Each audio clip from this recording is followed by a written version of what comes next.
impartes de mí tu Santo Espíritu, el precioso Espíritu Santo. Revelación de su palabra. Revelación de su palabra. Porque este lugar es ciudad de refugio. Crea en mí, oh Dios, un corazón puro.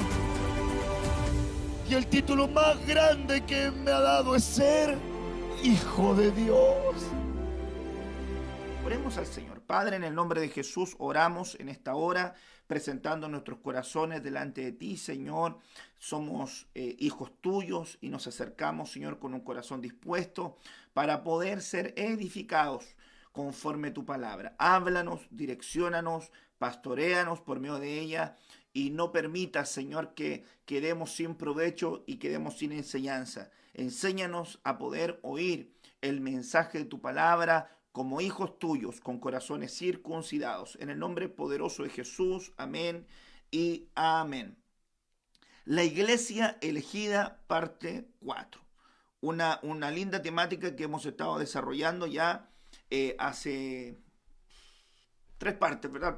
El domingo pasado, el día miércoles y hoy, ya en la mañana, seguimos con esta temática. Hablar de la iglesia elegida es hablar, ¿verdad?, de un foco completamente diferente a lo que la gente puede pensar. Hay muchos pensamientos con relación a la iglesia y hay muchos pensamientos que a veces las personas tienen desde un enfoque más terrenal que espiritual.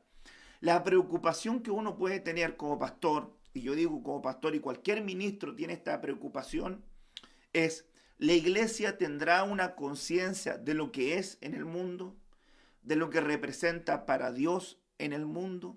Entendamos que la iglesia somos todos nosotros, son todas las personas que han aceptado a Cristo en su corazón, que han, ¿verdad?, aceptado su palabra, que se han, ¿verdad?, a lo mejor bautizado en agua, que son sacramentos de la palabra, que se han acercado y que se reúnen en un lugar físico y se comienzan, ¿verdad?, a reunir en distintos rebaños. Y quiero decirlo así porque en distintos lugares también hay ministros, hay pastores con rebaños, pero todos unidos somos el cuerpo de Cristo, ¿verdad? Y somos un conglomerado de gente que tiene que tener un propósito, que tiene que tener un fin en sí mismo.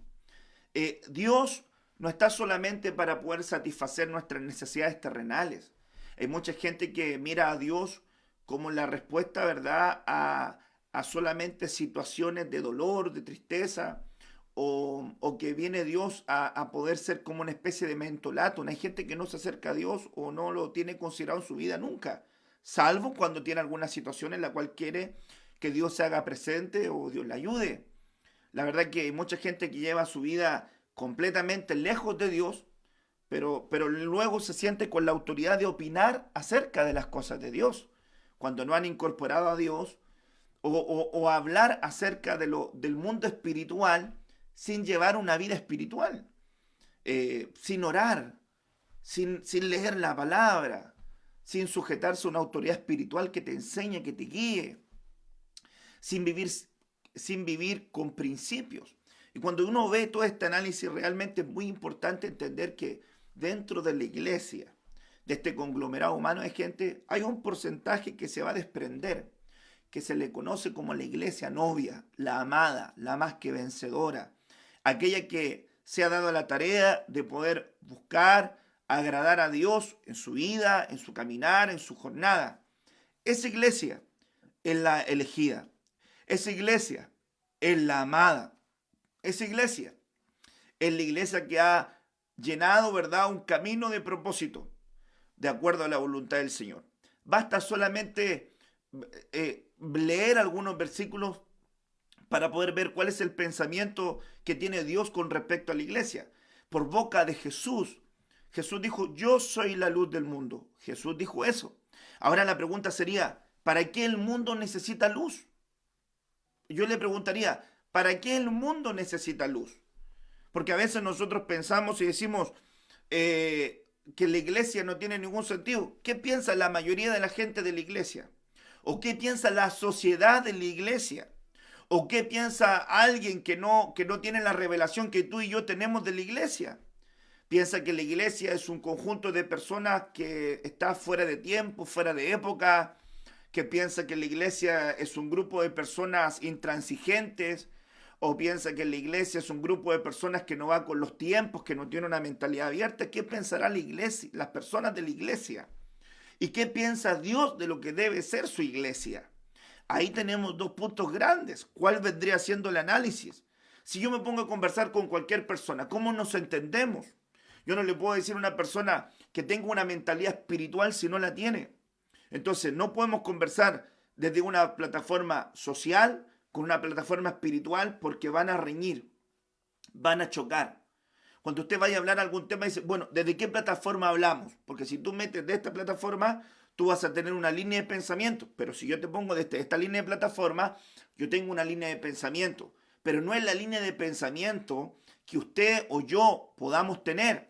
Entonces, esto yo quiero que sea muy claro y lo estoy repitiendo lento para que se comprenda. La doctrina de la palabra no es una doctrina de una denominación, no es la palabra de un hombre, no es la palabra de un ministro, de un apóstol, que le llamamos nosotros, ¿verdad?, a los pastores, a los evangelistas, ministros, por eso le llamamos así. Pero no es la palabra que se pueda atribuir cualquier persona, no, muy lejos de eso. Jesús dice, las palabras que yo hablo, no las hablo por mi propia cuenta, sino las palabras son de mi Padre.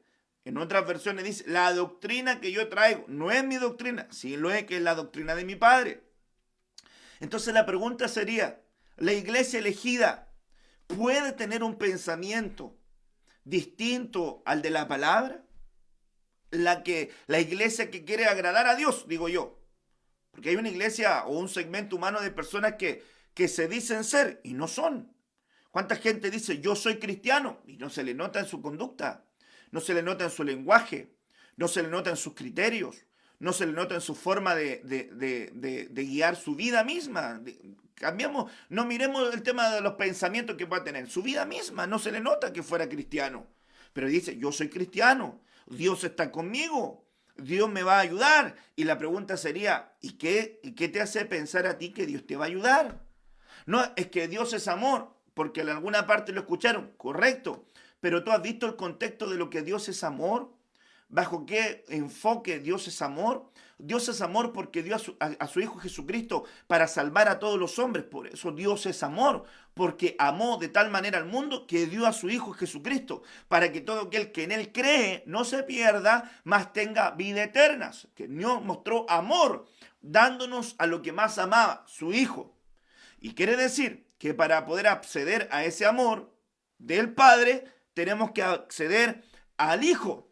Y para acceder al Hijo, entonces tenemos que tener una revelación del mensaje del Hijo, que no es el mensaje del Hijo propiamente tal, sino que es la doctrina, la palabra del Padre que lo envió. Y ahí tendríamos que tener una revelación de lo que es Jesucristo en el camino, de lo que es Jesucristo en la verdad y lo que es Jesucristo en la vida.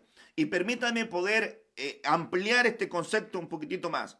Cuando nosotros no tenemos revelación de Jesucristo en la verdad y en la vida, pensamos que Jesucristo solamente tiene la faceta de salvarnos. ¿No es verdad? La revelación de Jesucristo como camino, entonces estoy perdido, Él murió por mis pecados, Él me perdonó y me lleva al cielo. Revelación de Jesús solamente de camino, pero Jesús tiene una verdad. Y la verdad es la palabra, Él es la palabra, que es la doctrina del Padre. Y la gente no quiere vivir en esa palabra, solamente quiere tener una revelación del camino. Entonces quiere tener una revelación donde Dios no se involucra en su familia, donde Dios no se involucra en su economía, donde Dios no se involucra en su manera de pensar, donde Dios no se involucra en la crianza de sus hijos, donde Dios no se involucra en sus pasiones, donde Dios no se involucra en nada. ¿Por qué? Porque solamente quiere la revelación de Cristo, el camino. Él me salvó porque Dios me ama y soy salvo y no importa cómo yo viva, me voy al cielo. Más allá del sol yo tengo mi hogar porque Dios es bueno. Y no tiene una revelación de la verdad que dice la Biblia, venga tu salvación conforme a tu palabra. Entonces soy salvo por fe en Jesucristo, pero esa salvación tiene de alguna manera una instrucción, un libro de instrucción sobre los que son salvos, deben caminar de acuerdo a este protocolo bíblico, por decirlo de alguna manera. Que no lo digo yo, que no lo dice ningún ministro, que no lo dice ninguna denominación, que lo dice su palabra. Y cuando yo entonces tengo una revelación de Jesucristo, que es la verdad de su palabra, entonces realmente se empieza a manifestar mi vida espiritual, donde yo llego a ser amigo de Dios. Entonces, cuando yo llego a ser amigo de Dios, quiere decir que tengo que amar lo que Dios ama y tengo que aborrecer lo que Dios aborrece. Tengo que estar de acuerdo, ¿verdad?, en la forma en que Dios quiere que yo lleve mi vida, quiere que lleve mi casa, mi familia, mi hogar, mi matrimonio, mis hijos, mi economía, mi tiempo de esparcimiento. Tengo que estar de acuerdo. ¿Por qué? Porque tenemos una amistad de amor, de entrega, de compañerismo adecuada. No sé si me estoy dando a entender. Todo esto es un proceso de evolución y de caminar. Entonces, cuando nosotros vamos y entendemos esto, que Dios tiene una visión de su iglesia distinta a la visión de la iglesia que puede tener el mundo de ella misma. Entonces Dios mira, y Jesucristo dice a su iglesia, ustedes, a sus ministros que van a formar la iglesia, ustedes son la luz del mundo. La pregunta sería, ¿por qué el mundo necesita luz? Ustedes son la sal de la tierra, le dice a la iglesia. Entonces la pregunta sería, ¿para qué el mundo necesita sal? Entonces la respuesta lógica es, ¿por qué hay necesidad de luz? Porque hay oscuridad. ¿Y por qué hay necesidad de sal? En la antigüedad, en el contexto, era porque sin sal la carne se corrompe. Entonces una forma de poder preparar los alimentos, la carne era salar, y de esa forma no se corrompía. Entonces mire qué interesante es esto, que la sal, dice la Biblia, que no sazona, se hace insípida, no sirve para nada. Entonces la iglesia tiene un llamado a hacer luz, porque el mundo está en oscuridad. Y la iglesia está llamada a ser sal porque el mundo se está corrompiendo. Si un cristiano no entiende esta verdad, ¿cómo va a llamarse a sí mismo iglesia elegida? Si no quiere vivir como luz y no quiere vivir como sal. No quiere vivir para poder preservar y no quiere vivir para poder iluminar. Entonces la pregunta sería, pastor, ¿y la luz dónde se pone? La Biblia dice, no puedes poner la luz debajo de una cama, debajo de un mueble, porque no se va a ver. La luz se tiene que ver. ¿Cuál es el sentido de la luz? Que ilumine, que muestre el camino, que nos dé claridad de las cosas que están en el camino. Entonces, por eso es tan importante ver el camino. Ahora, vuelvo a la carga con esto. Podríamos nosotros decir que hay ciegos de nacimientos y ciegos que tuvieron alguna situación y quedaron ciegos, ¿verdad? El ciego de nacimiento nunca ha visto nada. Por lo tanto, él solamente puede imaginar lo que le dicen. Le pueden, a través de las descripciones, tiene una imagen a través de palpitaciones, ¿verdad? Lo que él toca, ¿verdad?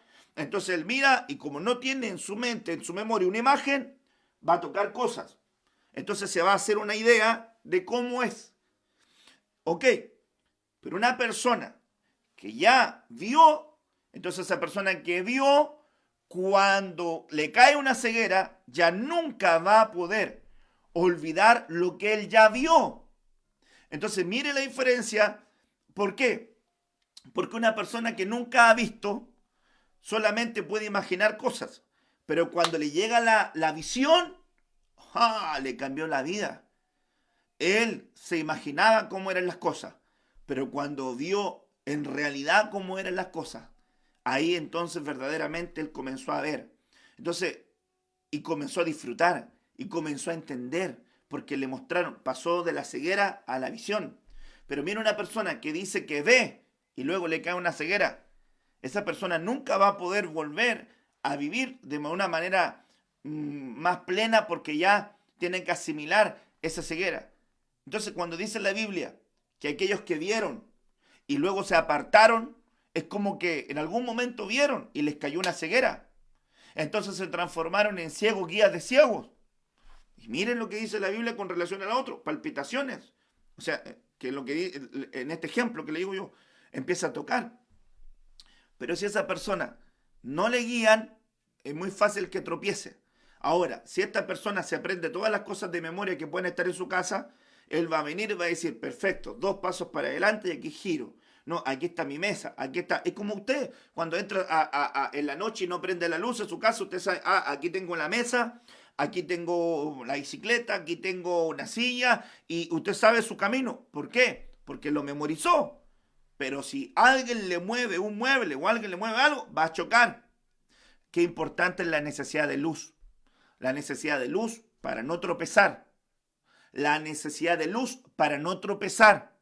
Entonces, la luz busca iluminar, busca mostrarnos el camino. Y ahí es donde la Biblia dice, lámpara es a mis pies tu palabra y lumbrera es a mi camino. La Biblia dice en Pedro, la palabra es como antorcha que nos alumbra el lugar oscuro.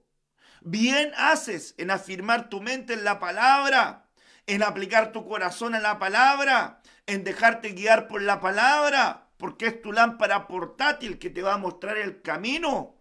Hermanos amados, esto es muy importante entenderlo, porque si nosotros no entendemos nuestro papel como iglesia en el mundo, nos vamos a mimetizar con el mundo. Si no entendemos nuestro rol como hijos de Dios, nos vamos a mimetizar con un sistema.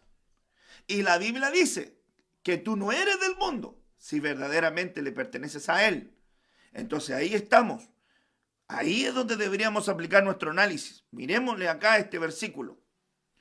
Mateo 1, versículo 18. El nacimiento de Jesucristo fue así. Estando desposada María, su madre, con José, antes que se juntasen, se halló que había concebido del Espíritu Santo. Ojo con esto. A este punto, ¿se acuerda que estamos hablando de María? María significa la elegida, María significa la amada de Dios, y las mujeres son prototipos de iglesia en la Biblia, o de entidades femeninas. Por si alguien se está conectando a la transmisión y está oyendo esta palabra, para que sepa más o menos de qué estamos hablando. Entonces, el nacimiento de Jesucristo. Jesucristo es el verbo de vida. Jesucristo es la esperanza. Jesucristo es el camino, la verdad y la vida. Jesús es la puerta. Jesús es la luz. Jesús es la respuesta. Jesús es el Salvador. Jesús es el Rey de los judíos. Jesús es el Rey de todos los que le aceptan. Hermanos amados, lo tienen como su Rey y Señor. Ahora miremos acá. Estando desposada María, su madre, con José. José es la estructura de un hombre común y corriente. José es la estructura de un hombre que su genética da a luz, permítame ponerlo así, carne.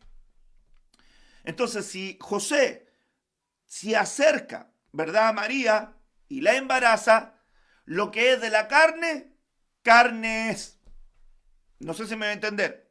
Pero la escritura aquí dice, antes que se juntasen, se halló que había concebido María del Espíritu Santo.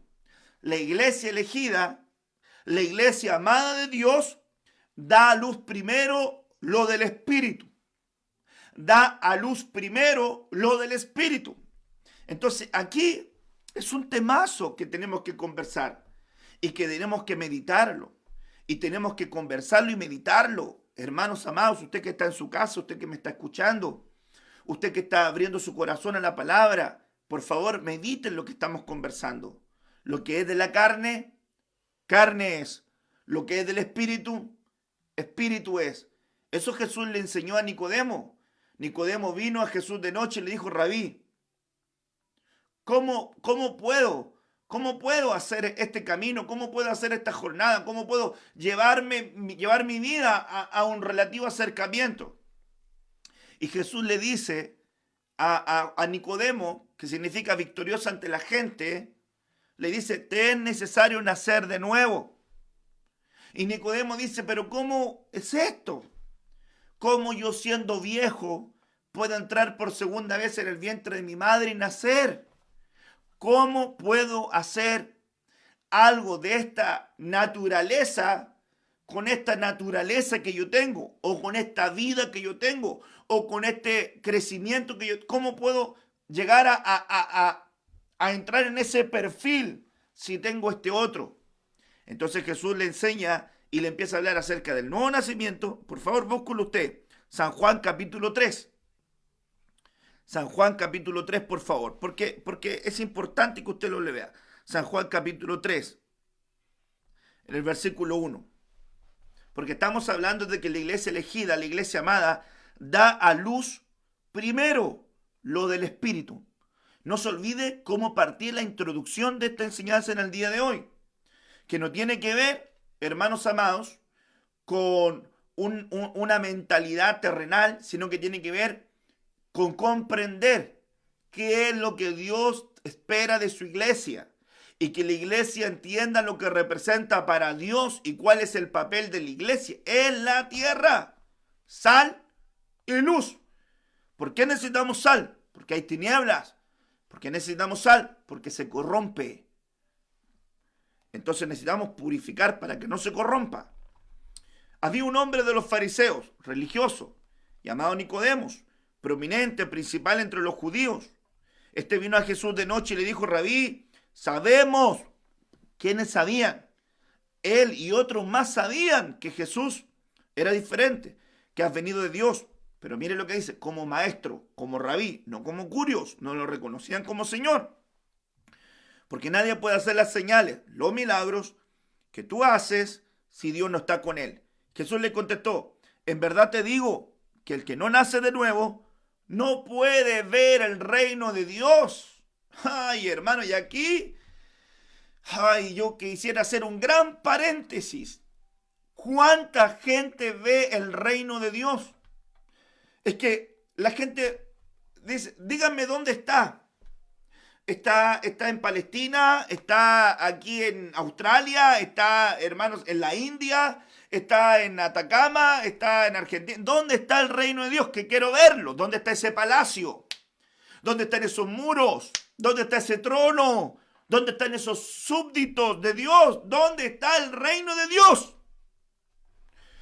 Pero no puedes ver el reino de Dios si no naces de nuevo. En otras palabras, estaba diciendo Jesús: es muy difícil que tu forma de ver la vida pueda ver la vida del reino de Dios si no naces de nuevo. Si no naces de nuevo, no vas a entender lo que es del Espíritu. Porque lo del Espíritu es parte del reino. No lo vas a ver si no naces de nuevo. Entonces le estaba diciendo: si tú no naces de nuevo, si tú no tienes un nuevo comienzo, tu forma de ver, tu forma de pensar, tu forma de opinar, tu forma de decidir, tu forma de llevar tu familia, tu casa, tu matrimonio, tu economía, tus hijos, la crianza de ellos, todo lo que tú representas, lo vas a ver con tu mirada terrenal, porque no has nacido de nuevo. Pero si tú naces de nuevo, entonces vas a ver el reino de Dios, y el reino de Dios tiene una cultura de reino, tiene una doctrina, tiene una forma de ver la vida y ver el caminar, tiene una forma de ver la familia, tiene una forma de ver la crianza de los hijos, tiene una forma de ver la economía, tiene una forma de ver la forma del reino es distinta a la forma del mundo. Y la Biblia dice que el Señor hizo de su pueblo real sacerdocio, nación santa, pueblo adquirido por Dios, y los trasladó de las tinieblas a su luz admirable. La luz admirable es Cristo. Yo soy la luz. Y dice: ¿cuál es mi nombre? Admirable. Jesús llena el perfil de la luz admirable. Nos trasladó de las tinieblas a Cristo. Entonces, cuando yo miro este punto, hermanos amados, Jesús le estaba hablando muy seriamente a este hombre que pensaba que sabía. Porque hay gente que piensa que sabe y no sabe.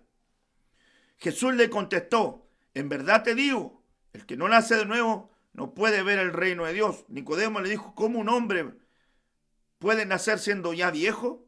¿Acaso puede entrar por segunda vez en el vientre de su madre y nacer? Es que hay gente que se dice cristiana y nunca ha nacido de nuevo. Porque nacer de nuevo es pensar como Dios piensa. Es querer vivir como Dios dice que tú vivas. No puede decir alguien, no, yo soy cristiano, yo soy simpatizante con la fe. No, es que un día yo fui a la iglesia, pero ahora yo no voy a la iglesia porque hay cosas que no me gustaron, hay cosas que no me parecen. Entonces te pregunto, ¿naciste de nuevo o no naciste de nuevo? Porque la Biblia tiene una forma, tiene una manera, tiene una doctrina. No es el pensamiento mío, no es el pensamiento denominacional de cualquier comunidad cristiana, no. Es la doctrina de Dios, del Padre. Entonces viene acá en Nicodemo y le dice, ¿puede nacer un hombre ya siendo viejo? ¿Puede entrar por segunda vez en el vientre de su madre y nacer? Solamente la respuesta de Nicodemo habla de la ignorancia que él tenía del mundo espiritual. Jesús le respondió, de verdad te digo, el que no nace de agua y del Espíritu no puede entrar en el reino. Ay, hermanos amados, y aquí vamos a ver, una cosa es nacer de nuevo para ver y otra cosa es nacer de agua y del Espíritu para entrar. Hay mucha gente que no quiere entrar. ¿Por qué? Porque no quiere sumergirse en el agua, bautismo, o el lavamiento de la palabra, sumergirse en las cosas del Espíritu. Dejar que el Espíritu, que la sombra del Altísimo te cubra. Y dice la Escritura que fue concebido del Espíritu Santo en ella. Es decir, que lo que dio a luz no tenía carne, sino que venía del Espíritu. La semilla misma, el código genético, el ADN provenía del Espíritu, no de una estructura genética corrompida o terrenal, venía del Espíritu. Entonces lo que nace de la carne, carne es, y lo que nace del Espíritu, Espíritu es. Ok, solamente bajo este punto que le estaba hablando Jesús a Nicodemo, ¿le quedó claro? Mire, usted puede acotejarlo bien ahí. Entonces viene acá y le dice, el verso 5 de San Juan 3, en verdad te digo que el que no nace de agua y del Espíritu no puede entrar al reino de Dios. Verso 6, lo que es nacido de la carne, carne es. Lo que es nacido del Espíritu, Espíritu es. No te maravilles, no te asombres de lo que te estoy diciendo. Tienen que nacer de nuevo, enfático. Tienen que nacer de nuevo. Es que ir al templo desde chiquitito no te hace ser algo. El que tú tengas hijos que hayan nacido dentro del Evangelio no te exime de la responsabilidad de predicarle a tus hijos de Cristo y que ellos acepten a Cristo en su corazón y tengan estos sacramentos del bautismo en agua que representa esta señal de muerte y resurrección para que se hagan uno. Quien se une al Señor, un espíritu es con Él. Quien se une al Señor, un espíritu es con Él. Y discúlpeme que le enseñe de una manera a lo mejor en principios un poquitito más elevados. En realidad no me disculpo, porque lo que quiero hacer en ti como pastor es mostrarte la palabra para que tu forma de pensar sea superior a una forma tan terrenal de pensar, tan humana. Es que o pensamos de la forma celestial o pensamos de la forma terrenal, pero estas dos cosas no se van a unir. No se van a unir. Jesús dijo, mi reino no es de aquí. Entonces yo le pregunto a usted, si el reino del Señor, nuestro Señor, no es de aquí, entonces podré encontrar lo de Dios aquí. Sí y solo sí. Nazco de nuevo y nazco de agua, del Espíritu, para poder ver, para poder entrar y luego la última faceta para poder heredar el reino. ¿Ok? No te asombres de lo que te he dicho, Nicodemo, te es necesario nacer de nuevo. El viento sopla de donde quiere, oye su sonido, pero no sabe de dónde viene ni a dónde va. Así es todo aquel que nació del Espíritu. Nicodemo le preguntó, ¿cómo puede ser esto? Jesús le respondió, tú eres un maestro y no entiendes estas cosas. Te hablamos lo que sabemos y damos testimonio de lo que hemos visto, pero ustedes no reciben nuestro testimonio. Es que el que no ha nacido de nuevo no recibe tu testimonio. ¿Qué es el testimonio? Tu predicación, lo que tú has vivido, lo que tú estás compartiendo, no lo recibe. ¿Cómo va a recibir el testimonio tuyo alguien o el mensaje testimonial de la palabra, alguien que no ha nacido de nuevo, si no ha nacido de nuevo no tiene la mentalidad de Cristo. Y si no tiene la mentalidad de Cristo, ¿cómo va a tener su mentalidad aplicada a los principios de la Biblia? No la tiene. No la tiene. Entonces, la pregunta sería entender, ¿todo trae una influencia? Todo trae una influencia. Porque una cosa es manipulación y otra cosa es influencia. La palabra por sí sola trae una influencia. Quien escucha la palabra va a traer una influencia, la palabra sobre mi vida, sobre tu vida. Si la palabra te dice perdona, ¿no va a ser una influencia sobre ti para que tú te esfuerces en perdonar? Te lo pregunto. Si la Biblia te dice a ti, ora, ¿no va a ser una influencia sobre tu vida para que tú sientas el deseo o la estimulación a orar? Si la Biblia te dice, no odies, ¿no va a ser una influencia para que tú sientas que odiar está mal? Entonces, una fuerza, ¿verdad?, potenciada por la palabra, es una influencia correcta que va a generar un cambio real basada en la doctrina del reino. Pero una influencia tergiversada de acuerdo a la Biblia, pero mal interpretada o tergiversada o mal enseñada, puede trasladar, ¿verdad?, un tremendo mensaje negativo que no va a traer fruto y no va a traer paz y no va a traer tranquilidad. Pero ¿cómo usted puede discernir estas dos cosas? En el Espíritu. Alguien que no tiene el Espíritu de Dios no va a poder entender lo que es de Dios. Entonces, es muy importante entender que lo que se da a luz para la iglesia elegida, la iglesia amada por Dios, tiene que ser lo del Espíritu. Tiene que ser lo del Espíritu. Tiene que ser una vida basada en lo espiritual. Entonces, ¿qué tan importante es poder ver el fruto en función del árbol? Que se nos vea el Espíritu en nuestra vida. No podemos decir que somos algo si no lo evidenciamos. Es que va a llegar un momento, y así lo hablamos, hermano, a finales del año pasado, es un tiempo de definición. Alguien, hermanos amados, que no tiene definición de los principios del reino, va a poder tener un camino coherente o va a poder manifestar las cosas del reino en su vida. No. Entonces hay que primero definirnos cómo queremos vivir. ¿Queremos vivir de acuerdo a la voluntad de Dios o queremos vivir de acuerdo a nuestra propia voluntad o queremos vivir de acuerdo a la naturaleza humana? ¿Sabe por qué? Porque la gente dice que Dios es como un titiritero que le da al hombre la facultad de disfrutar lo carnal con prohibiciones. Entonces dicen ellos, entonces ¿para qué le dio el gozo y el disfrute si tiene limitancias?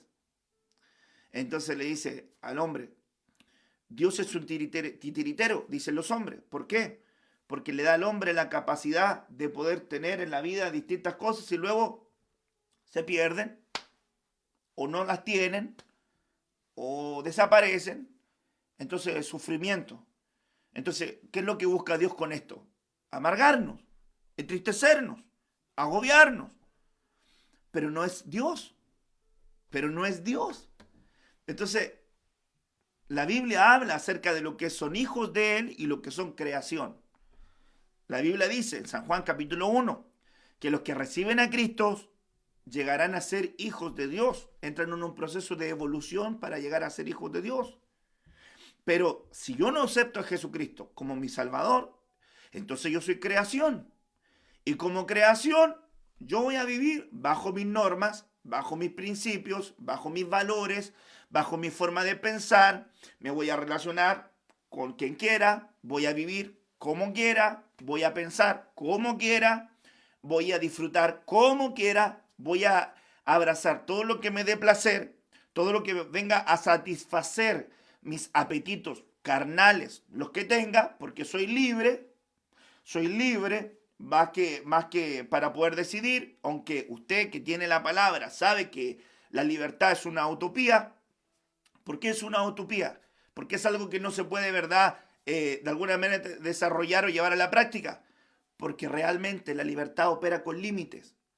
Por ejemplo, se lo voy a decir aquí, cómo los países alcanzaron la soberanía a través de una batalla, cuando conquistaron terrenos.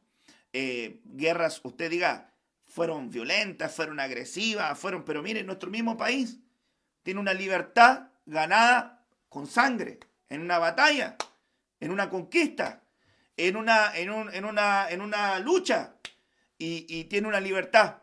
Y así, hermanos, Norteamérica, Centroamérica, Europa, y si uno fuera a la historia y viera la época de antaño, todos fueron estableciendo los terrenos. La Biblia, cómo entró el Señor con su pueblo a la tierra prometida, Dios le dio la tierra prometida y le dijo, esta tierra es de ustedes y esta tierra tiene otros moradores, pero estas son sus normas, estos son sus mandamientos, estos son sus principios, porque las gentes que vivan en estos lugares tienen otra forma de vivir, tienen otra forma de pensar, tienen otra forma de actuar. Entonces, cuídense, le dice Dios a su pueblo, de que adopten la cultura, los principios y la forma de vida que tienen estos otros pueblos. Porque las costumbres de las naciones son vanidad. Porque esta forma de pensar de este sistema no va de acuerdo a ustedes. Entonces, miren lo que le dijo Dios en la antigüedad. Y ellos comenzaron a entrar a Jericó, a Jai, a Jebús, empezaron a conquistar todos los lugares. Y empezaron a apartar a todos aquellos que tenían otro gobierno, otro sistema que estaban en la tierra. Y eso lo han hecho desde tiempos inmemoriales. Entonces, alguien ganó esa libertad para que tú y yo pudiésemos estar a lo mejor tranquilos, ¿verdad? Alguien la ganó. Entonces, mire qué interesante es ver esa figura, porque Cristo nos ganó una libertad para no estar sujetos al pecado, para no estar sujetos a las pasiones, para no estar sujetos a la ley de los miembros, a la ley del pecado, para no estar sujetos, hermanos amados, a una estructura de las tinieblas, sino que Él nos trasladó de las tinieblas a su luz admirable. Sacó de un reino a otro reino. Por consiguiente, los que no están en este reino, están en otro reino, pero no lo saben. No lo saben. Porque cuando tú miras que tú has nacido de nuevo y te enseñan la palabra, entonces la Biblia dice que la afrenta tiene ocasión, es verdad, el pecado tiene ocasión por la ley, porque si la ley no te dijera que eso es pecado, tú no sabrías. Entonces la pregunta sería, ¿cómo tú sabes que hay cosas que están en ti o hay cosas que tú no tienes que hacer si no tuviera la palabra? No pudiese saber, pero como tienes la palabra, hay cosas que tú sabes que están mal y hay cosas que sabes que están bien. Hay cosas que sabes que es pecado y hay cosas que sabes que no es pecado. Pero tú lo sabes. ¿Pero por qué lo sabes? Porque está en la palabra. Entonces, ¿y por qué esa palabra en ti te da norma de vida? Pero ¿quién le da la fuerza a esa palabra? El Espíritu que está en esa palabra. El Espíritu que está en esa palabra. Entonces, toda ley tiene un espíritu que opera detrás de esa ley. Todo tiene un espíritu. Toda la cultura tiene un espíritu. Toda fiesta tiene un espíritu. Toda ley tiene un espíritu. Entonces, no podemos nosotros desconocer, hermanos amados, estos principios. ¿Pero por qué se desconocen? ¿Por qué se desconocen? Porque se ignora la vida del espíritu. Entonces tenemos cosas que no están bien ordenadas. Como por ejemplo, cómo pensamos. Primera de Corintios 2, verso 14. Pero el hombre natural no percibe las cosas que son del Espíritu de Dios. Un hombre natural. ¿Quién es un hombre natural? Un hombre que no ha nacido de nuevo. Un hombre que no ha nacido de nuevo, que no ha venido a Cristo. Es un hombre natural. Entonces la pregunta sería, ¿cómo un hombre natural puede entender las cosas de Dios que son del Espíritu? No las puede entender. No las va a entender. Van a ser retrógradas, van a ser fuera de tiempo, no van de acuerdo al siglo que estamos viviendo. Es una forma arcaica de ver la vida. ¿Por qué? Porque es una forma natural de pensar. No sé si me doy a entender. Pero el hombre natural no percibe las cosas que son del Espíritu de Dios, porque para él son locura, son tonteras, son una pérdida de tiempo, no tienen sentido, no tienen lógica y no las pueden entender, no le cabe en la cabeza. ¿Cómo le va a caer en la cabeza a un hombre natural que lleva una vida licenciosa, que un hombre viva toda una vida con una sola mujer? ¿Cómo le va a caer en la cabeza a él eso? ¿Cómo le va a entrar en la cabeza a un hombre natural que una mujer viva con un solo hombre todos los días de su vida, formando una relación de amor, de compañerismo, de entrega? ¿Cómo lo va a entender un hombre natural que tiene en su código darle chip libre a sus apetitos, a sus deseos? No me voy a negar lo que quieren mis ojos, entonces voy a irme para acá, voy a ir para allá, voy a ir acá, voy a ir aquí, voy a ir acá, y voy a ir allá, voy a hacer todo lo que yo quiera. Porque en su mente natural, en su vida natural, no tiene los principios que tú tienes y que yo tengo, que son porque nacemos de nuevo, porque venimos al reino, porque hemos venido al reino, porque nos hemos conectado con lo de Dios. Y entonces la palabra nos traslada el espíritu de la palabra, que es Cristo. El espíritu de la profecía es Cristo. El espíritu de esta palabra es Cristo. Entonces cuando nosotros vamos, tenemos esa influencia sobre nosotros. Y esa influencia nos tiene que direccionar, nos tiene que guiar. Entonces la pregunta sería, ¿cómo pensamos? ¿Estamos pensando como gente que ha nacido de nuevo?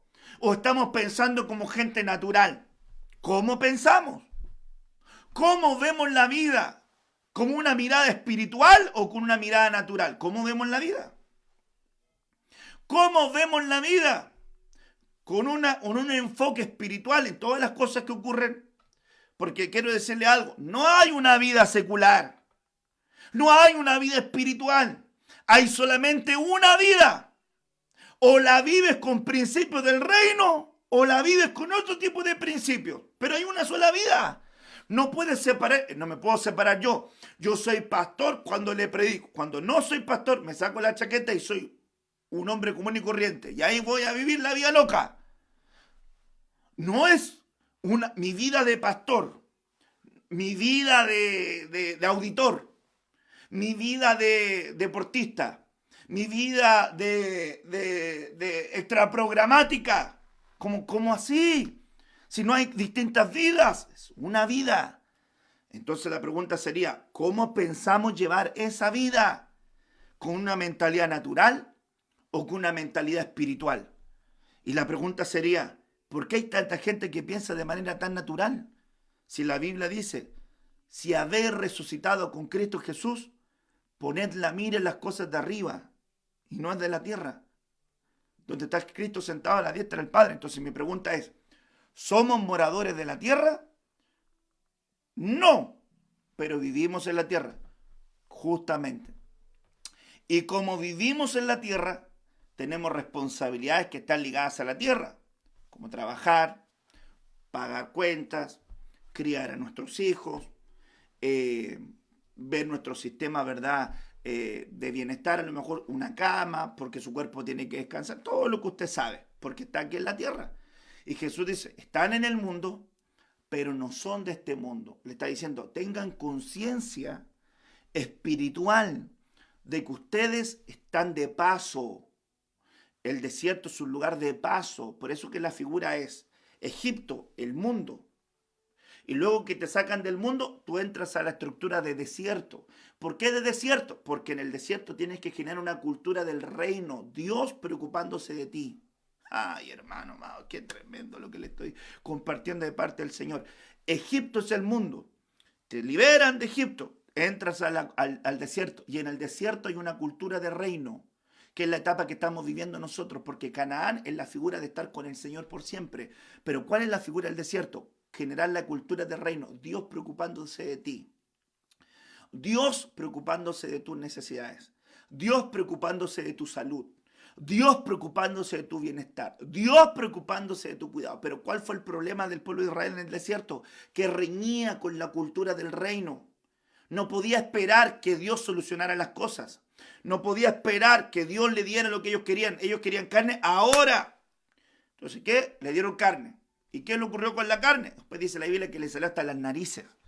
porque Dios sabe lo que tú y yo necesitamos. Y a veces nosotros no esperamos lo que Dios quiere para nosotros. Mire, ellos tenían sed, Dios les daba agua. Ellos estaban en la noche, Dios les ponía una columna de fuego que les guiara. Tenían calor, Dios les ponía una nube que les diera sombra. Y cuando el Señor le empezó a generar la cultura del reino en el pueblo, demostrando que estaba al cuidado de ellos, en esta etapa transitoria, viene y le muestra que esta libertad tiene que tener límites de principios. Y Dios le da los mandamientos. Y esos mandamientos, que son una ley, tienen el Espíritu de Dios involucrado. El Espíritu de Dios involucrado en esos mandamientos. ¿Cuál era el Espíritu de Dios involucrado en esos mandamientos? No adulterarás, no robarás, no darás falso testimonio.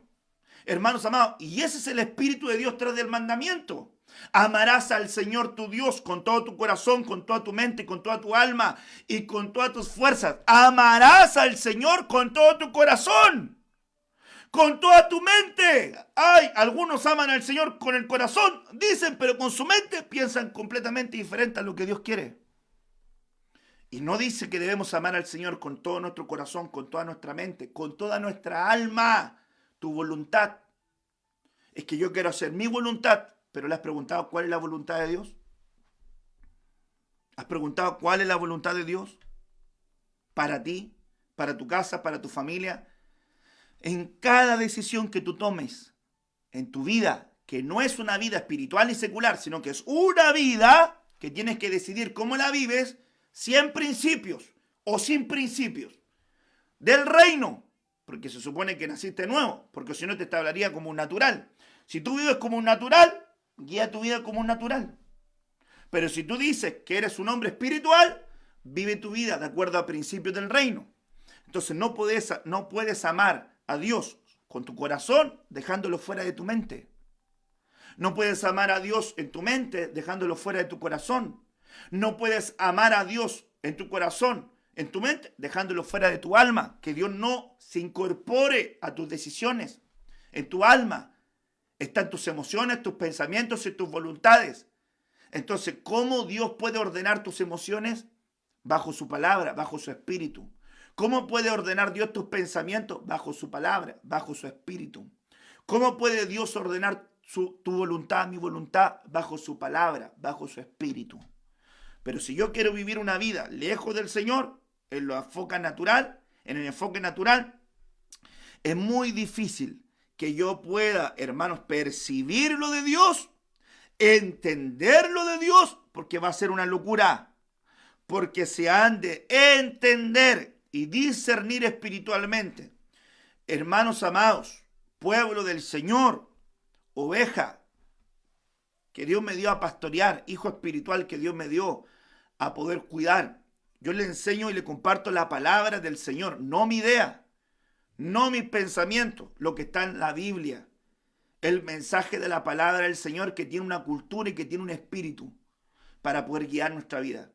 La iglesia elegida, la iglesia amada de Dios, es una iglesia que da a luz lo del espíritu. Entonces, de modo que saber resultado con el Señor, pone tu mira en las cosas de arriba y no en las de la tierra, porque el que se une al Señor, un espíritu es con él. Y esto es muy importante, eso lo dice 1 Corintios 6, 17. 1 Corintios 6, 17 dice que el que se une al Señor, un espíritu es con él. Y dice la Biblia, ¿y quién conocerá lo profundo de Dios sino su espíritu? ¿Y quién conoce lo profundo del hombre sino su espíritu? Y la Biblia nos dice, lo dice acá en 1 Corintios 6, 17, pero el que se une al Señor, un espíritu es con él. Entonces la pregunta sería, ¿sientes como Dios siente? ¿Te dueles con lo que Dios se duele? ¿Amas lo que Dios ama? ¿Aborreces lo que Dios aborrece? ¿Piensas como Dios piensa? Porque para eso tienes que tener el receptor de la mente de Cristo, para que tus pensamientos sean los mismos pensamientos de Dios, o solamente quieres tomar los beneficios de Dios.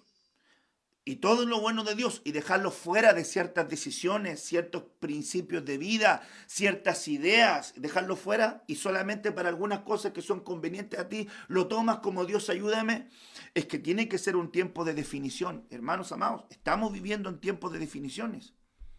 Estamos viviendo en tiempos de definición. Una vida definida. ¿Cómo defines tu vida? ¿Cómo la vas a definir? Si vivimos por el Espíritu, andemos por el Espíritu. Entonces la pregunta sería, ¿andamos en el Espíritu? ¿Cómo defines tu vida? ¿Cómo podría alguien entender cómo vivo en el Espíritu? ¿Cómo vivo en el Espíritu? ¿Cómo podré vivir en el Espíritu? Si tengo esta carne, si tengo esta vida aquí en la tierra, si tengo que ir a pagar cuentas, deudas, tengo que comprar, transportar, tomar el transporte, pagar, poner la benzina. ¿Cómo, pastor, vivo en el Espíritu? Entonces aquí la Biblia nos dice esto. Esto lo dice en Gálatas 5, verso 25. Pero ¿en qué enfoque lo está diciendo? En función de tu antigua naturaleza, con relación a la nueva naturaleza, que es la del Espíritu, y en la etapa, hermanos amados, que está ahí, que puedes involucionar, que es la etapa de ser un carnal. Se pasa de natural a espiritual. Y de espiritual se puede mantener o se puede involucionar a un carnal. Entonces, ¿cómo dice la gente? Pero si este dice que es cristiano y anda robando. Entonces, pastor, ¿es cristiano o no es cristiano? Es probable que haya nacido de nuevo, pero en vez de ser un espiritual, es un carnal. Pero si este dice que es cristiano, pues y mira, anda con el fulano, con Juanito, dice esta hermanita, me va a la iglesia y anda con Juanito, con Pedrito, con Marcelo, y dice que es cristiana. Entonces, ¿cómo los cristianos hacen esas cosas? No, no hacen los cristianos esas cosas. Él hizo eso, ella hizo eso. ¿Por qué? Porque no es espiritual, es un carnal, es una mujer carnal. Por eso lo hizo. No es que todos los cristianos lo hagan. Es que nosotros tenemos que definir de qué manera vamos a vivir. Si vivimos por el Espíritu, andemos también por el Espíritu, dice el apóstol Pablo en los Gálatas. Pues nosotros por el Espíritu aguardamos por la fe la esperanza de la justicia. Gálatas 5, verso 5. ¿Pero qué justicia? Mira lo que dice. Pues nosotros por el Espíritu aguardamos por la fe la esperanza de la justicia. Hermano, olvídese que en un sistema corrompido mundialmente vamos a ver una sombra de la justicia de Dios operando. Olvídese. La justicia de Dios está en aquellos que están dentro del reino de Él, viven de la justicia. Por eso que Dios es un juez justo. Porque Él nos enseña una justicia diferente. Y que cuando Él ve que el Hijo de Dios camina en sus principios, puede ir hasta donde está el juez injusto y pedirle justicia. Porque esa mujer está en la cultura del reino. Entonces la Biblia dice, miren cómo Dios hizo con esta mujer, que clama de día y de noche, no se tardó en responder. ¿Por qué? Porque fue donde el juez injusto, la figura del juez injusto. Entonces dice, esta mujer insistió y el juez injusto le hizo justicia. Entonces Dios pone ese ejemplo de Jesucristo para poder graficar. ¿Cómo piensas tú que Dios, siendo un juez justo, no va a haber justicia en aquellos que claman de día y de noche? Entonces la pregunta sería, ¿quiénes son los que claman de día y noche para pedir la justicia de Dios en ellos, en su vida? ¿Son los naturales? ¿Son los carnales? ¿O son los espirituales? A ver, se lo digo de esta manera. ¿A quién Dios le ofrece tomar su causa en las manos de Él? ¿Aquel que quiera agradarle o aquel que no quiera agradarle? ¿A quién Dios le dice, mía es la venganza, yo daré el pago, tú no te metas? ¿Aquel que está incorporando a Dios o aquel que lo está dejando afuera? Aquel que vive en Él. Quien se une a ti, Señor, un espíritu es contigo. Entonces la pregunta es, ¿cómo vas a vivir tú? La pregunta sería, ¿cómo voy a vivir yo? ¿Vamos a vivir con principios del reino o vamos a vivir como todas las demás naciones? Porque ya es tiempo que entiendas que tú eres especial tesoro. Es tiempo que entiendas que Dios te apartó. Es tiempo que entiendas que Dios puso su Espíritu Santo en ti. Es tiempo que entiendas que estás de paso, que eres peregrino y extranjero. Es tiempo que entiendas que en esta etapa de desierto se tiene que establecer la cultura del reino en tu vida. Eso es lo que Cristo vino también a establecer y nunca le entendieron. Jesús dijo, si mi reino fuera de este lugar, yo le diría a mi Padre, manda a los ángeles y estaría una legión de ángeles, estaría acá, pero no es de este mundo. No es mi reino de acá y ustedes quieren establecer un reino acá. Hermano, y eso es la doctrina, hermano amado, del reino aquí y ahora, que tienen otras personas, que tienen que posicionar ellos a Dios en todo. Posicionar ellos a Dios en todo. Eso no dice la Biblia. La Biblia dice que el Hijo le sujetará todas las cosas al Padre, pero no dice que nosotros le vamos a sujetar a Dios todas las cosas. No, hermano. Pero eso es lo que pasa cuando uno no vea bien a la palabra. Pues nosotros esperamos por el Espíritu. Aguardamos la fe de la esperanza de esa justicia. Verso 16. Digo pues, andad en el Espíritu y no satisfagan los deseos de la carne. Hermanos amados, esos son principios rectores. Entonces yo le decía a mi esposa un día, le decía yo, ¿cómo enseñarle a la gente que viva con principios? Si con suerte ora. ¿Cómo enseñarle a la gente que viva con principios si con suerte lee la palabra para querer saber cómo piensa Dios?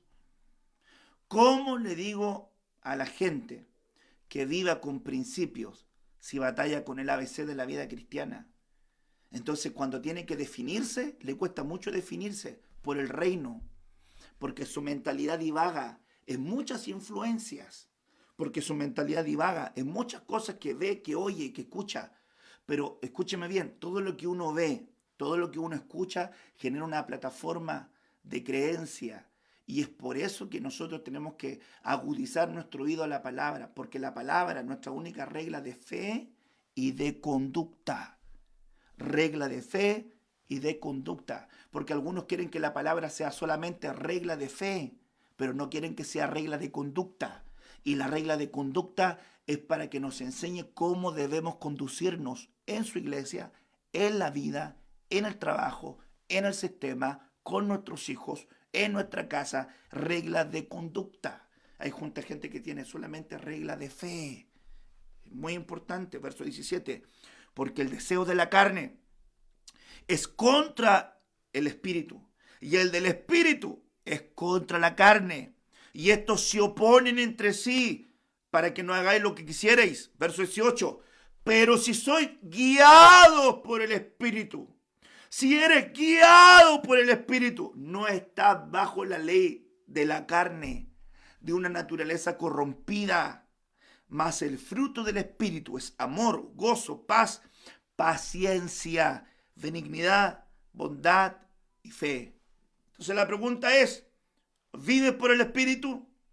¿Andas por el Espíritu? ¿O solamente buscas satisfacer los deseos de la carne? Y te pregunto, ¿por qué no buscas satisfacer los deseos del Espíritu? ¿Y buscas solamente satisfacer los deseos de la carne? Recuerde que el pueblo en el desierto, el momento que riñó con Dios fue cuando ellos pensaron que la forma en que le estaban guiando no era lo que ellos necesitaban. Ellos pelearon con Dios porque el gobierno que Dios quería hacer con ellos era teocrático. Pero ellos decían, en Egipto teníamos pan, en Egipto teníamos melones, cebollas, teníamos puerros, teníamos pescado, teníamos muchas cosas que aquí no tenemos. Pero en Egipto eran esclavos. En Egipto le pegaban latigazos. En Egipto hacían ladrillos con paja y barro. Y eso es lo que tenían en Egipto. Pero ellos se acostumbraron a un sistema de intercambio. Entonces ellos decían, acepto todo esto porque me dan esta comida. Pero estaban bajo una gran sombra de esclavitud y no se daban cuenta. Entonces, hoy por hoy, es la realidad de mucha gente. Entonces necesitamos traer un pensamiento espiritual. Y cierro esta enseñanza con este versículo. Y le puse yo a esto, ¿cuál es tu visión? Gálatas 6, verso 8. Porque el que siembra para su carne, de la carne segará corrupción. Mas el que siembra para el espíritu, del Espíritu segará vida eterna. Entonces mi pregunta para ti sería en esta hora, ¿para qué estás sembrando? ¿Estás sembrando más para la vida del Espíritu o estás sembrando más para la vida de la carne? ¿Estás sembrando más para la vida de lo que proviene de Dios o para la vida de la carne? Y por eso le digo que es una vida, porque alguna gente malinterpreta esto y dice, claro, que tenemos que enfocarlo en todo lo espiritual. Pero, hermanos amados, te estoy diciendo, para tus estudios tienes que ser un hombre espiritual. Para tu trabajo tienes que ser un hombre espiritual. Si tienes una empresa, tienes que ser un hombre espiritual. No es tu vida espiritual y secular. Tienes que vivir con principios. Tienes que vivir con principios. Vas a jugar a la pelota, tienes que ser un espiritual. Yo siempre le digo a los hermanos, van a jugar a la pelota, le pego una chuleta y ¿qué? ¿Y qué? ¿Y qué? Entonces digo, son carnales. Son carnales. Juega la pelota con ellos, pues son carnales. Yo le digo, no se pueden olvidar que son hermanos acá. Entonces, no me va a decir usted que ahí no, florece la espiritualidad. No, hermano, son carnales, les florece la carne. Si les florece la carne, mire, a mí, jugar a la pelota con los hermanos a mí me hace también ver por qué. Un lugar donde ellos tienen que mostrar su carácter. Es gente que se enoja con alguien que no le da un pase, y con una forma de jugar y se malhumora y si pierden, peor, hay que perdí la pelota y aquí el partido como si fuera la Copa del Fin del Mundo. Entonces se le ve su carácter. En todas las cosas mostramos nuestro carácter, hermanos amados. Entonces la pregunta sería, ¿para qué sembramos? ¿Para una vida espiritual o para una vida carnal? Porque el que siembra para la vida del Espíritu cosechará, hermanos amados, va a ser que el que siembra para el Espíritu, del Espíritu cosechará vida eterna. Y yo entiendo que sembrar es la etapa antes que la cosecha. Entonces, pastor, eso es obvio, pero esperemos un poquitito. Quiere decir que la vida en el Espíritu es una vida de siembra. Siembra, semilla, palabra, principio, siembra. Y el resultado de la cosecha, vida eterna, completamente con el Señor. Hermano, pero para eso tienes que vivir acá una vida en el Espíritu, una vida conforme a los principios del Espíritu. Entonces no hay una vida secular o no hay una vida espiritual, es solo una vida que se debe vivir con principios del reino o sin ellos. Eso define en qué tipo de reino te mueves. Ahora mire por favor, viene Abraham de una gran batalla. Y aparece Melquisedec. Y cuando aparece Melquisedec, le da pan y vino. Ponga atención, pan y vino representa comunión. Santa Cena es comunión. Participa del pan, participa de mi carne. Participa del vino, participa de mi sangre. Quien come mi carne y bebe mi sangre, yo permanezco en él y él permanece en mí. Dice la Biblia que Melquisedec salió al encuentro de Abraham con pan y vino. Salió al encuentro para establecer comunión con él. Y luego que estableció comunión con él, le salió al encuentro el rey de Sodoma. Sodoma, Gomorra, es el lugar de perversión más grande de la tierra en el mundo antiguo.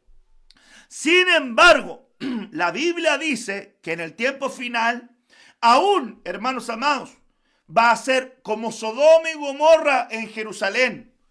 Y curiosamente, en Israel es el lugar donde se ha abierto la puerta a muchas perversiones. Entonces, cuando yo miro esta palabra acá, que Abraham viene, se encuentra con Melquisedec, le ofrece pan y vino, participan de la Santa Cena, tienen comunión, y luego, y dice la Biblia que Abraham diezma, ¿verdad? Melquisedec, y viene acá al encuentro del rey de Sodoma, no Abraham, sino que el rey de Sodoma le sale al encuentro. Cuando le sale el rey de Sodoma al encuentro, y Sodoma y Gomorra reflejado como un lugar de inmoralidad, de indecencia, de principios carnales, de toda desviación que usted se puede imaginar, sale al encuentro, quiere decir que aquel que trae la influencia de este sistema corrupto, el rey de Sodoma, hermano. Si Sodoma y Gomorra era el lugar de violación, era el lugar de homosexualismo, de lesbianismo, de perversión, de relación de hombres con animales, de pedofilia, de cualquier cosa, y el rey de Sodoma era el rey de eso, quiere decir que este rey representaba todo ese sistema. Y quiere decir que le salió al encuentro el rey de este sistema, el principado, la autoridad de este sistema, le salió al encuentro a Abraham, un hombre que estaba haciendo pacto de comunión y de fe con Dios, le sale el encuentro. Y cuando le sale el encuentro, curiosamente le dice, quédate con la plata, quédate con los recursos, dame a mí las almas, dame a mí la gente. Entonces, mire cómo opera el sistema de este rey de Sodoma. Le estaba diciendo a Abraham, mira, quédate con la plata, quédate con los recursos, quédate con el botín. En otras palabras, está diciendo, mira, ¿quieres plata? ¿Quieres todos los beneficios económicos? ¿Quieres todos los beneficios económicos que te puedan ayudar a Abraham? ¿Quieres con esta plata? ¿Quieres 1 millón más? ¿Quieres otro millón más?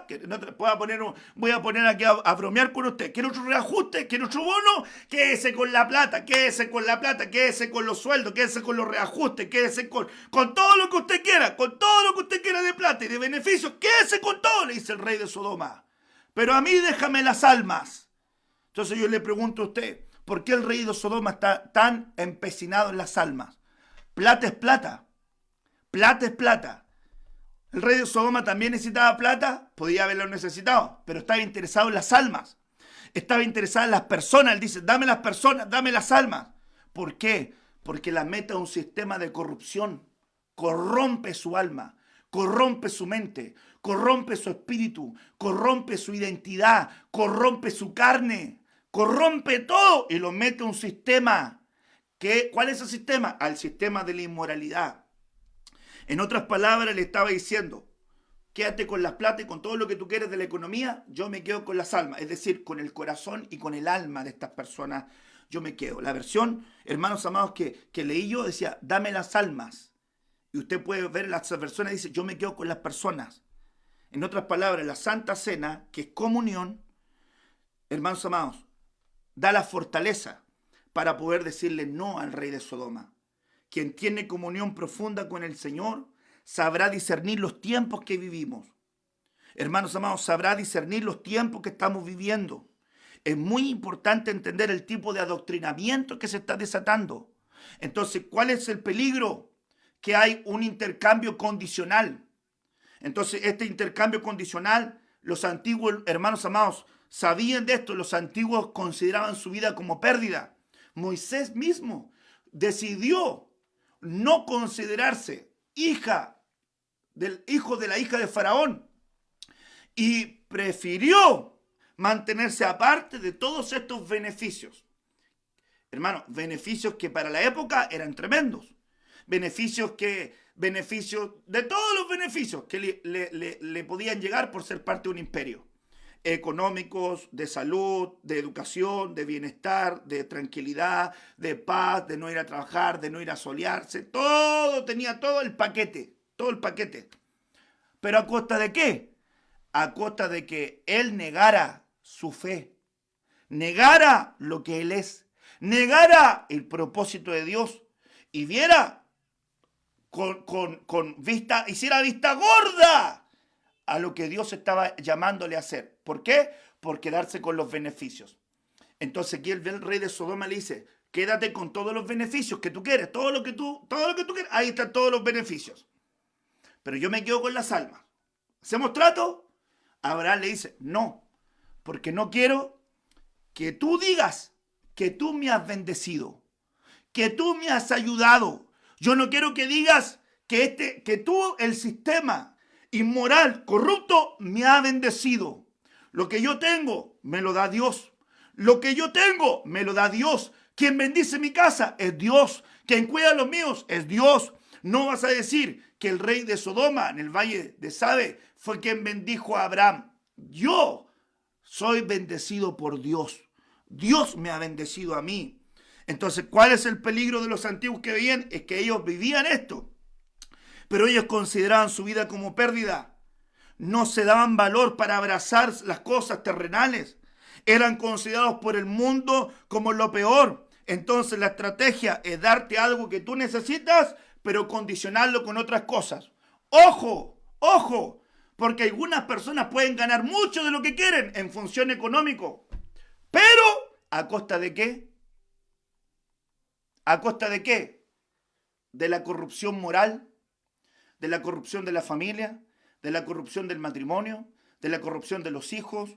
un gran adoctrinamiento, ideologías, pensamientos lejanos del Señor, y yo tengo la responsabilidad espiritual de enseñarte la palabra. ¿Por qué te lo enseño así? Porque es la forma que tú entiendas que nosotros tenemos que tener una cultura del reino y que esos principios del reino tienen que estar ligados a la palabra.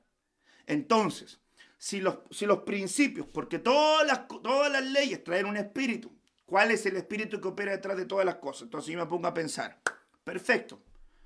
Entonces gano todo lo que tiene que ver con lo económico, pero ganando todo lo económico, abre la puerta para que entre el rey de Sodoma y diga, perfecto, ideología, perfecto, aborto, perfecto, matrimonio igualitario, perfecto, todo aquí, pero gané todos los bonos, gané todo lo que yo quería, gané plata, gané bienestar económico, terrenal, pero le abrí la puerta al rey de Sodoma que viniera a acordar estas cosas. Eso fue lo mismo que hizo Lot. Lot dijo, llegó a sus tiendas hasta que vivió, ¿dónde? En Sodoma. Ganó plata. ¿Alguien se ha preguntado por qué Lot nunca se salió de Sodoma? Si era un hombre justo. ¿Por qué no se salió de Sodoma? Porque Sodoma le daba plata. Porque el sistema corrupto le daba plata. Entonces, él estaba ahí, perfecto, él se afligía, sabía que era algo malo, sabía que era terrible lo que ocurría, sabía, oye, qué terrible lo que está ocurriendo, qué terrible lo que está ocurriendo, pero él lo permitió. Él lo permitió. Él acercó sus tiendas a ese lugar. Él lo permitió. Y lo permitió, ¿por qué? Porque no tuvo una conciencia. ¿Sabe por qué? Porque le dio más valor a la plata, a los bonos, a los beneficios, a las cosas que quería ganar, y no le dio valor a la espiritualidad de lo que iba a provocar en su familia. Su esposa se corrompió. Sus hijas se corrompieron. Su familia se corrompió. Y cuando salió de ahí, perdió todo. Entonces, es la ley del intercambio. Entonces, ¿cómo se ganan las cosas? Te ofrezco esto. ¿Estás de acuerdo? Sí, es que yo lo necesito, estoy de acuerdo con eso. Perfecto, tómalo. Pero fírmame acá. Listo, voy a ganarme 10 lucas más, te firmo, punto. Listo. Y luego, la letra chica, entraron todos. Entraron todos. Mucha gente estaba muy contenta porque no se aprobó la ley esta de la educación sexual de los niños en los colegios por un año. Pero ¿qué decían los comentarios? Esas mismas personas decían, vamos a seguir intentándolo de otras maneras. Y son las mismas personas que están operando, ¿verdad?, bajo la influencia en todo el mundo. Porque esto, hermanos, no es de una nación, es de todo el mundo. Es de todo el mundo. Entonces, yo le voy a decir a usted, yo no le estoy diciendo nada, hermanos amados, basado en aspectos terrenales. Le estoy diciendo que un hijo de Dios tiene que vivir por principios espirituales. ¿Cuál es la visión del Espíritu? Es para qué estamos sembrando. Si tú vives con principios, entonces amarás al Señor con toda tu mente, con tu forma de pensar, no con una forma solamente natural, con una forma espiritual, para que nuestra vida sea de acuerdo a lo que Dios piensa y lo que Dios espera. Diga amén, diga yayay o disimule. Pero palabra de Dios es palabra de Dios. Hermanos amados, y la palabra de Dios se escribió para nuestra enseñanza. Y estas cosas, hermanos amados, que estamos viendo hoy, no son cosas, hermanos, lejos que Dios nos haya profetizado, no las haya dejado en profecías para nosotros, en la palabra profética más segura, sino que todo esto está escrito. Y la Biblia dice que las cosas que se escribieron para nuestra enseñanza se escribieron. Entonces nosotros como hijos de Dios, hermanos amados, tenemos que tener claridad. Y yo, hermanos amados, vengo a enseñarte la palabra de la forma más clara y de la forma más sincera y de la forma más profunda para poder guiar una vida de acuerdo a principios, no de acuerdo a cosas terrenales, de acuerdo a principios. Y yo sé que puedo ganarme el amor de muchos o puedo ganarme el odio de otros, pero no me importa, prefiero yo agradar a Dios que a los hombres. Entonces, lo que quiero decir a usted, y quiero ser claro, que cuando nosotros vivimos por principios, vamos a vivir por principios siempre. Y lo que yo te quiero enseñar es que yo, hermanos amados, expongo la palabra, no te impongo la palabra, te la expongo. Pero la Biblia dice que aquel que ama a Dios y que quiera hacer la voluntad de Dios, sabrá si la doctrina es de Dios o no es de Dios. Entonces, tú tienes que discernir conforme a la palabra. porque la palabra se expone y está clara. Y no tiene nada que ver con cosas que pienses tú, piense yo, piense cualquiera. La palabra es una sola. Amén. Padre, oramos por esta palabra, la sembramos en el corazón de tu pueblo, rogando tu bendición, rogando tu guía y rogando que tú nos traigas revelación cada día más de ella. En el nombre poderoso de Jesús. Amén y amén.